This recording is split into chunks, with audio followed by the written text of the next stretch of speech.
Buck, I think that's over. I think that's done, but What do you mean? I think his career is finished. That line from 50 Cent hit deep because not long after, Young Buck's whole world started falling apart. Bankruptcy papers, IRS chasing him down, and even a quick stay behind bars over probation issues. His career didn't just slow down, it crumbled piece by piece, and the real reason behind all that chaos is way more twisted than most fans ever imagined. From the block to the spotlight, his story sounds like something out of a movie. Let's rewind it back to where it all began, because Buck's come up was wild from the start. Born David Brown in Nashville, Tennessee, life never handed him anything easy. He was always on the move, bouncing between Seafright in North Nashville, South Nashville's J.C. Napier projects, and then the South 7th projects. By the time he was just 8 years old, he already knew every corner of the city, east to west, top to bottom. Growing up surrounded by that non-stop street hustle shaped him heavy, both as a person and an artist. Every verse, every track he dropped later on came straight from those early days of trying to stack some cash and keep things steady back home. Young Buck was hustling in every clean way you could think of. Pumping gas for tips, cutting lawns, washing cars, anything that could get a few bills in his hand. Music quickly turned into more than just a hobby. It became his escape, his therapy, his one real dream.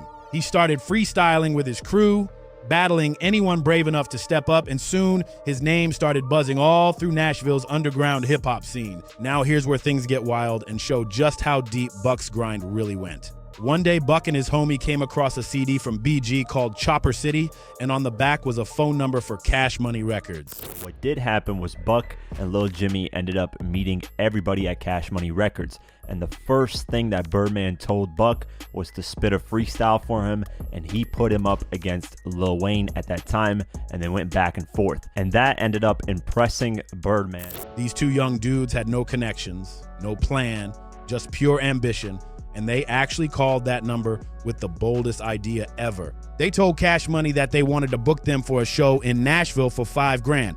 Sounds crazy, right? But somehow, it actually worked. They managed to line up the event, ready to make it happen. The show itself never ended up going down, but that move flipped Buck's entire future.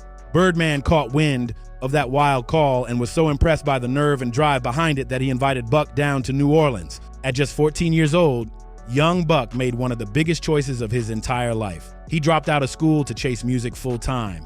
No plan B, no safety net, just pure faith in his craft. Whether that was the right move or not, one thing's clear. Buck was locked in with a kind of hunger most people never find. This wasn't a side dream or a weekend hobby. This was his lifeline, his way out, his everything. But even with all that passion, his time with Cash Money didn't play out how he expected. The only proof he's got from that whole chapter is a small cameo in Big Timer's Big Ballin' music video.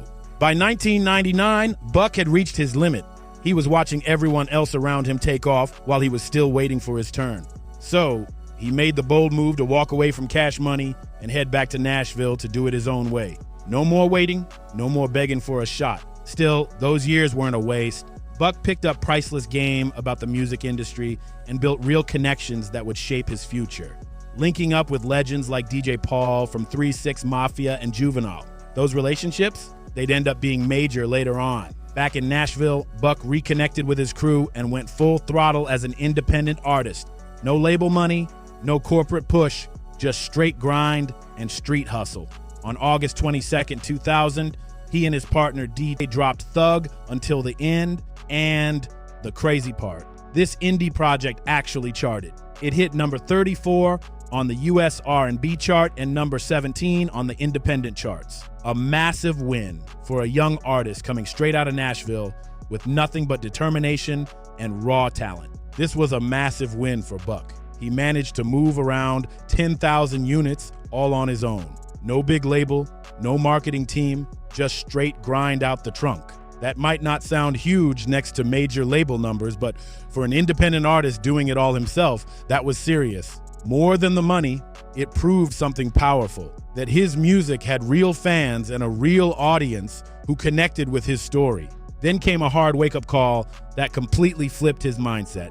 After a dangerous incident at home, Buck took a step back and made a promise to himself. No more risky street moves, just total focus on the music hustle. It was time to bet everything on his talent. Buck ended up coming on with them and hopefully having his situation figured out as well.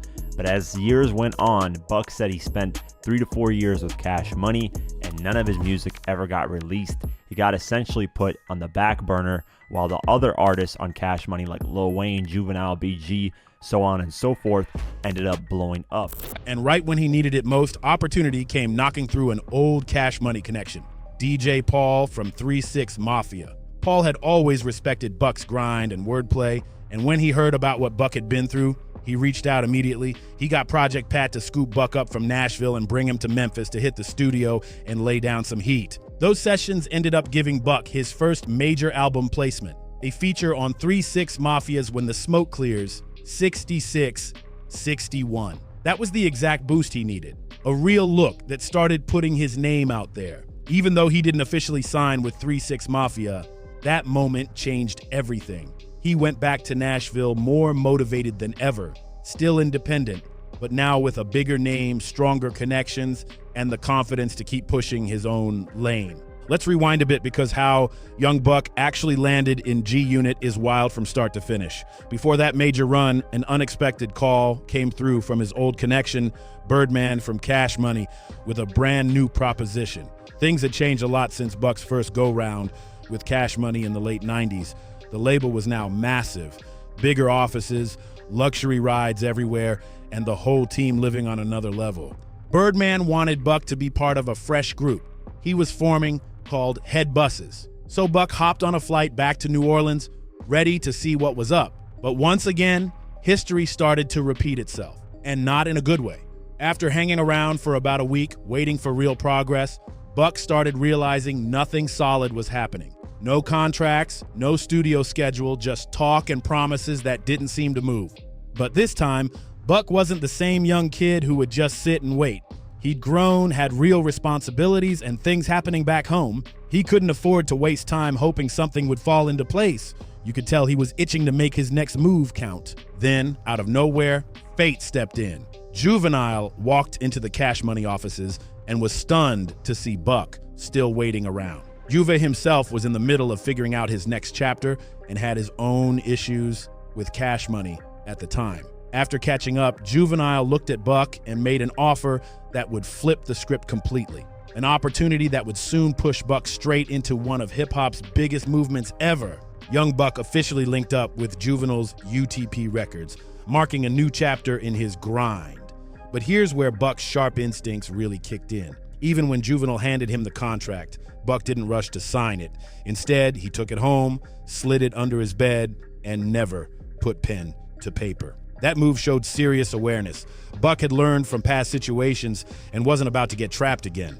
During that time, he dropped 2 projects, Born to Be a Thug on October 10th, 2002, and a compilation album with the UTP Playas just 2 days before that he was working hard and making noise.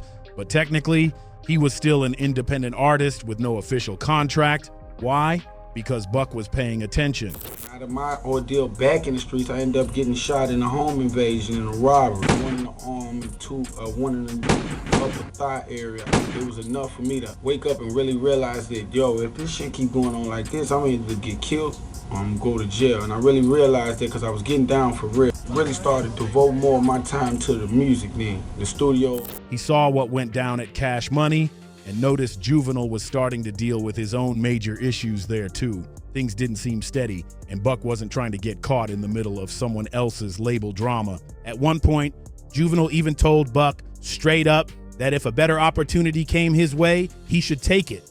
That advice would end up changing everything. While on tour with Juvenile, their bus made a stop in New York.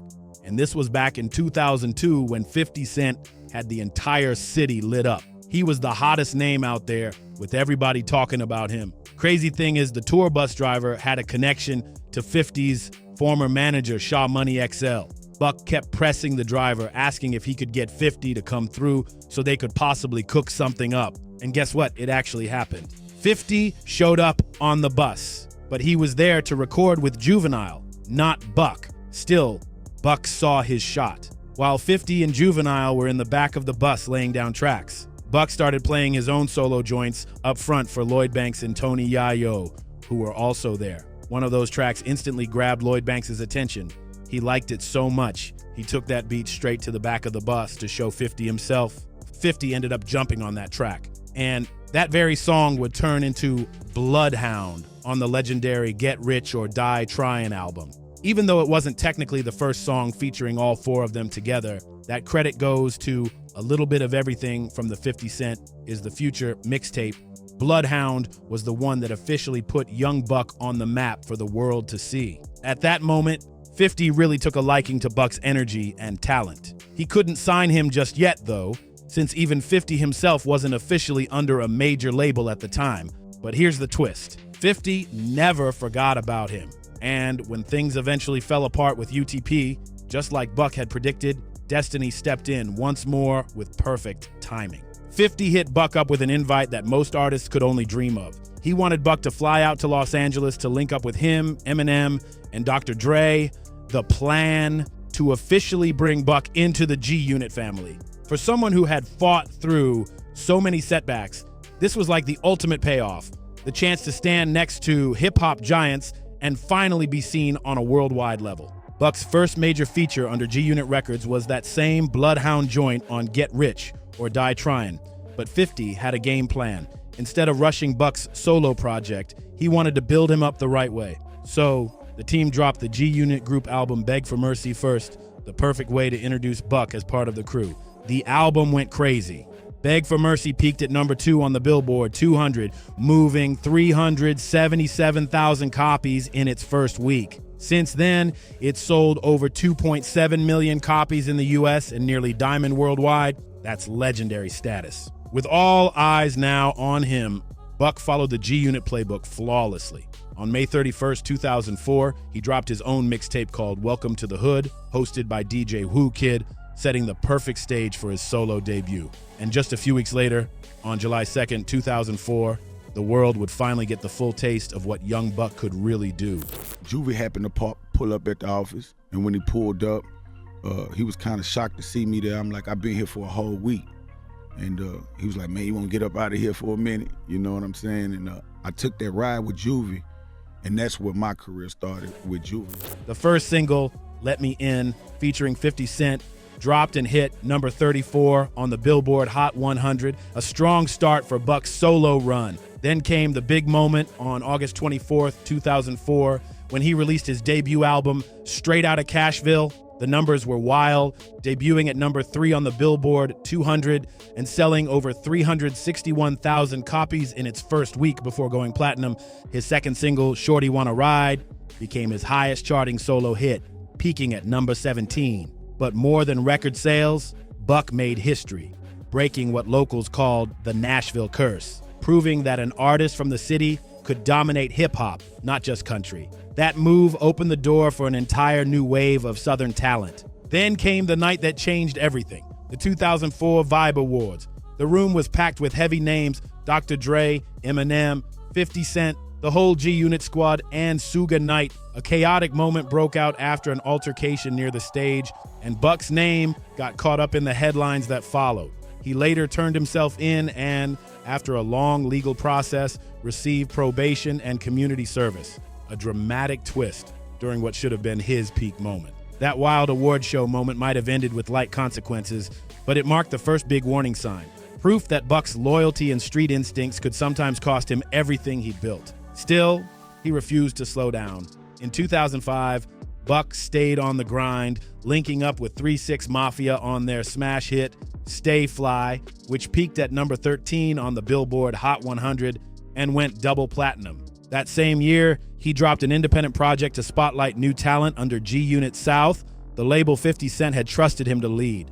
Buck wasn't just rapping anymore, he was becoming a boss, expanding his own empire inside the G-Unit brand. By 2006, Buck was flooding the streets with mixtapes while prepping his next studio album. On February 6, 2006, he dropped Case Dismissed, the introduction of G-Unit South with DJ Drama, celebrating the end of his legal troubles from the award show, Chaos, and introducing his rising artists to the world. But behind the scenes, tension started building. While Buck was recording Buck the World, things between 50 Cent and their shared manager, Shaw Money XL, took a bad turn. 50 gathered the whole crew and told them to cut ties with Shaw because he was moving on without him.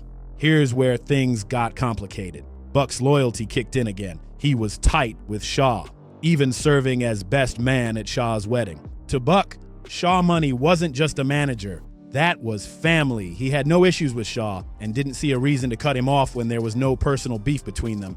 In Buck's mind, it was only a matter of time before 50 and Shaw fixed things, so why turn his back on someone who'd always looked out for him? But 50 didn't see it that way. To him, Buck's loyalty to Shaw looked like betrayal, like Buck was choosing sides against the boss. From there, things got icy fast. Fans started noticing that 50, Banks, and Yayo were always together at shows and interviews, while Buck and Shaw were handling promotions for Buck's new project all by themselves. Buck later said this was a big reason his second album, Buck the World, didn't hit as hard as his debut.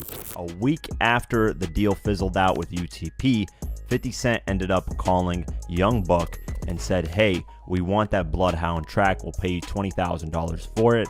Let us put it on the album." And the track is getting mixed by Eminem and Dr. Dre. When Buck the World dropped on March 27th, 2007, it debuted strong at number 3 on the Billboard 200 with over 140,000 first-week sales and later went gold. But without that full G-Unit push behind it, the singles I Know, You Want Me, and Get Buck didn't climb as high as expected. At the same time, tension got worse. 50 accused Buck of being too friendly with people he didn't rock with, like The Game, Jadakiss, Fat Joe, and Jim Jones. Buck later explained he wasn't teaming up with anybody. He was just keeping tabs and relaying what he heard back to 50. But 50 didn't buy it. On top of that, 50 claimed Buck was being careless with his money, saying he had to help cover Buck's taxes twice before finally deciding he was done cleaning up those messes. By 2008, things started spinning out of control for Buck. He found out he owed around $300,000 in taxes, and that hit hard. The start of the year was rough from the jump. In January 2008, Buck hit the stage with Lil Wayne and Birdman, and during the show, both of them publicly said Buck should leave G-Unit and come over to Young Money Cash. Money Buck laughed and seemed to agree in front of the crowd. And when 50 saw that footage, he was heated. Just a month later, G-Unit dropped their new mixtape, Return of the Body Snatchers Volume 1, and fans noticed something off. Buck was completely missing from the project that confused everyone, especially since he just worked with the crew on Feel Good only months before. Then came the turning point that changed everything, a phone call that would haunt Buck for years. In March 2008, 50 Cent and Buck had a private conversation to try and clear the air. What Buck didn't know was that 50 was secretly recording the entire thing. Afterward, it looked like things were cool again. Buck even appeared on tracks for G-Unit's next tape, Elephant in the Sand. For a short moment, fans thought the feud was done. But peace didn't last long. On March 20th, 2008, Yo Raps magazine dropped an interview where Buck said, "I'm still waiting on a royalty check. I've never seen a royalty check since I signed with G-Unit. I'll tell you one thing though, that show money is good." The crazy part? That interview was old, recorded months earlier, but the outlet released it right as Buck and 50 were trying to fix things. It felt like straight up sabotage. The day after that messy interview dropped, Shaw Money XL jumped in to try and calm things down, telling everyone that Buck had made over $10 million working under 50's guidance, but the damage was already done. On April 7th, 2008, 50 Cent called into Hot 97 and officially announced that Young Buck was no longer part of G-Unit as a group member, though he was still technically signed to G-Unit Records as a solo artist. A week later, the whole crew hit Hot 97 again, and 50 doubled down, dropping more details and even claiming Buck was struggling with personal issues. Buck stayed quiet for a bit, likely trying to process everything. Then on May 12th, 2008, he fired back with a track called My Interview, where he addressed getting dropped from the group and shut down those wild rumors head on. But things only got worse. In June 2008, Buck crossed the line that ended everything for good. On June 15th, during a live show, he took shots at G-Unit on stage, a move that drew a clear line in the sand. 2 days later, on June 17th, 50 released the full recorded phone call between him and Buck, the one where Buck had been emotional, asking for understanding. That same week, Buck clapped back with a diss track called The Taped Conversation, turning all that tension into music. Even the Game jumped on the remix, fueling the fire between camps. There was even talk of a joint mixtape between Buck and Game called Worth More Than 50 Cent, but it never ended up seeing the light of day. When G-Unit dropped their second group album, Terminate on Sight, on July 1st, 2008, Young Buck's presence was barely there. Only 4 tracks, like a guest on what should have been his own cruise project. After that, Buck's output slowed down big time. According to him, 50 was blocking his ability to drop new official releases since he was still signed to G-Unit Records, leaving him trapped under contract with no creative freedom. So Buck switched his game plan. Starting in 2009, he took it back to the streets, dropping mixtapes left and right to keep his name alive. And for the real fans, that was Buck's rawest era yet. His hunger came through every verse. You could hear the pain, the determination, and the frustration in his voice. That year, he dropped multiple tapes, including Back for the Streets on April 11th, 2009, and the fan favorite Back on My Buck on May 26th, 2009. Tracks like I Want It All and I Got It, featuring Young Jeezy, showed Buck at his sharpest. Focused, hungry, and fearless. But while the music stayed strong, his personal life was spiraling. By 2010, his problems had piled up. On August 3rd, 2010, the IRS raided Buck's home over $300,000 in unpaid taxes. During the raid, they found a small weapon, and because Buck was already a convicted felon from the earlier award showcase, that discovery brought new legal trouble. Buck insisted it belonged to his licensed tour manager, but it didn't matter. The situation hit hard. Just 3 days later, instead of hiding, Buck turned his pain into art. He dropped a song called My Campaign, speaking directly about the raid and everything he was going through. Even in the middle of chaos, Buck did what he always did best, turned real-life struggles into music that felt brutally honest and authentic. On August 19th, 2010, Young Buck filed for Chapter 13 bankruptcy, and while it looked like a desperate move, it turned out to be one of the smartest plays of his career. Through that filing, Buck was finally able to break free from his G-Unit Records contract, a move that gave him the freedom to release music on his own terms again. Soon after, on September 7th, 2010, Buck dropped his independent album, The Rehab. It debuted at number 55 on the Billboard 200, selling a little over 6,400 copies its first week. Decent numbers for an indie release, but nowhere close to the massive success he'd once seen under G-Unit. Still, it showed he wasn't done yet. But the legal drama didn't stop. In March 2011, G-Unit Records hit Buck with a $10 million lawsuit, adding even more weight to his situation. Then, out of nowhere, came a moment that had fans scratching their heads. In late 2011, 50 Cent tweeted, "For some reason, I think Young Buck is mad at me. Who cares? I'm giving my $250,000 back, sucker." It was a mix of trolling and tension that showed their relationship was still rocky. Then came one of the scariest moments of Buck's life. On March 4th, 2012, he was caught in a drive-by incident outside a club in South Nashville where his girlfriend was hit in the shoulder but thankfully survived. A few months later, on July 13th, 2012, Buck was sentenced to 18 months in prison due to the weapon found during the 2010 raid. The hits kept coming. The following month, the IRS auctioned off his belongings, including jewelry, studio gear, and personal items, collecting only about $53,000. It was a rough public reminder of how far Buck had fallen from his peak. In August 2012, Buck turned himself in to begin serving his sentence. After doing his time, he was released on October 2nd, 2013, and what happened next had the whole hip-hop world talking. Behind the scenes, 50 Cent had been quietly repairing his relationships with Tony Yayo and Lloyd Banks. And surprisingly, Buck wasn't left out of that picture. Then, on June 1st, 2014, at Hot 97 Summer Jam, 50 shocked everyone by bringing out all 3 original G-Unit members on stage. The crowd went wild. The official G-Unit reunion had finally happened. To prove it wasn't just a one-time thing, they followed it up with 2 EPs, The Beauty of Independence on August 25th, 2014, and The Beast Is G-Unit on March 3rd, 2015, showing that the crew was back together and ready to take another swing at greatness. Both reunion EPs had some serious heat, and for a moment, fans believed G-Unit was really back for good. Riding that wave, Buck launched his ambitious 10 series of mixtapes between 2015 and 2018, dropping projects like 10 Bullets, 10 Bricks, 10 pints, and 10 bodies. Each tape showed his insane work ethic and hunger to prove he still had it. Bar for bar, Buck was putting in real work. But just when things looked steady, more legal issues came creeping back.